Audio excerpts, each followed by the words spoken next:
I got a bit disillusioned with marketing towards the end of 2022. And so the start of last year, I just decided I want to get more intentional about it, because I was spending, I love coaching, right?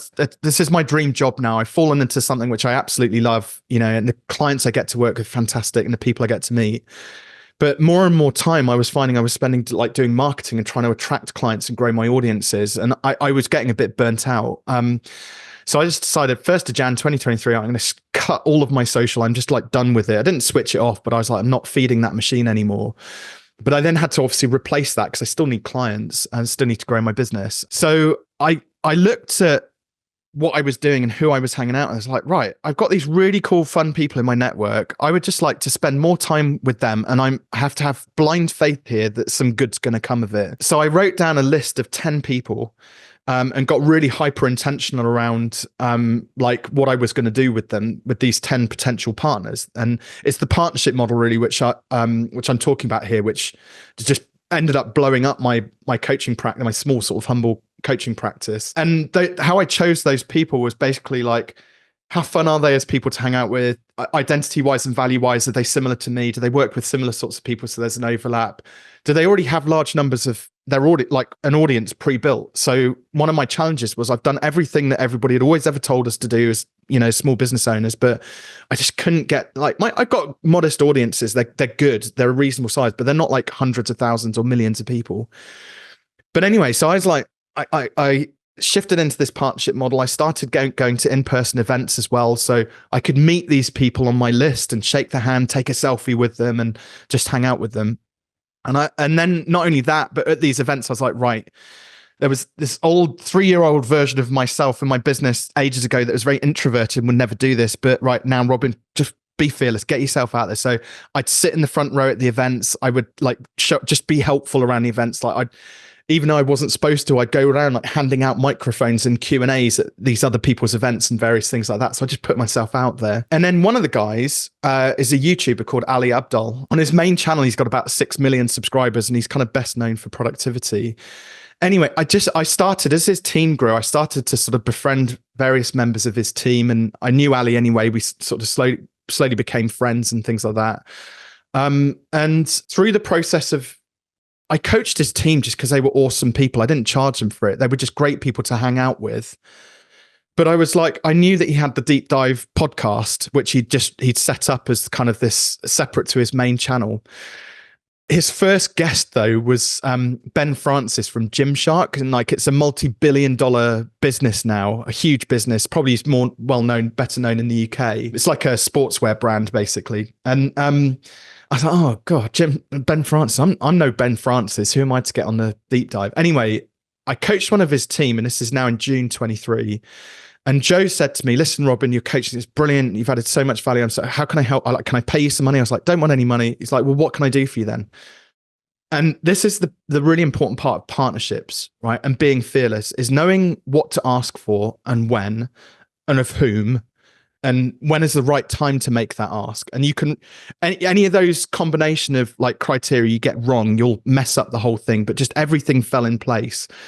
So what can you do for me? I said, Joe, listen, I know Ali's recording 2 seasons back to back because he's about to go away traveling. So 24 episodes, people flying in all over the world to record with him. And I said, look, if one of them doesn't happen to make it, put me on the bench.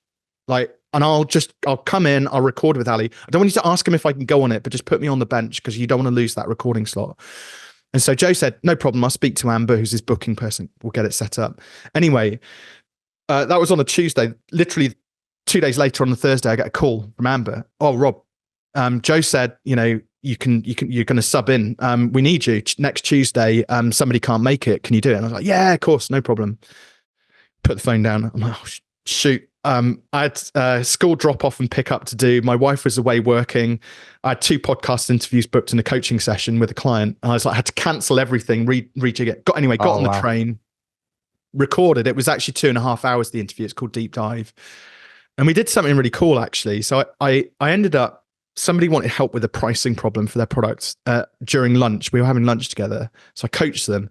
And Ali said to me about 5 minutes before we hit record, "Hey, Rob, that thing you did with Saf was really cool. Do you think we could do that on the podcast?"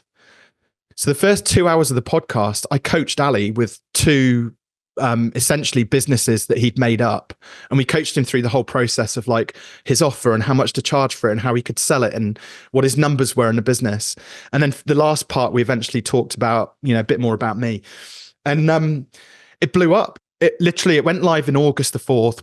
We planned to give away some signed copies of my book. Like Ali and I would sign 15 copies and we give it away. Those were gone within 5 minutes of the podcast episode going live, so that people had requested them. And I was like, right. But then the inquiries just kept coming and they kept coming and they kept coming.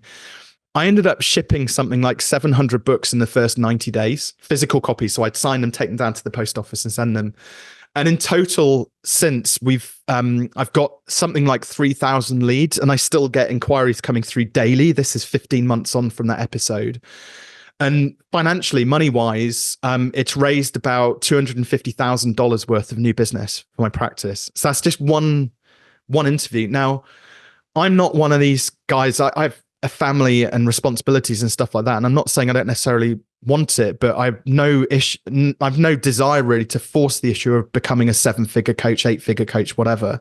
Quite happy with just organic growth. So the current size of my practice, I could do one interview like that a year and I'm made. Like that's transformed my small, humble coaching practice.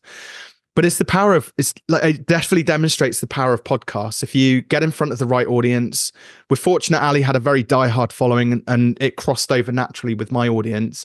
I think having it on YouTube made quite a significant difference. So the video on there, being able to connect with your audience as well. Because it's really interesting. The people who reach out and say, "Hey, Rob, I'm really interested in working with you." Quite often when we get onto a Zoom call, they're like, "Oh my God, I can't believe I actually get to speak to you. This is amazing." And I'm like, "Well, I can't believe I get to speak to you." Just an ordinary human being, right? But yeah, it was an incredible experience. And now that's all I do. I focus on sort of building connections, focusing on building partnerships with people. And, there's opportunities like that out there, which pretty much any business owner can create for themselves if they're really intentional.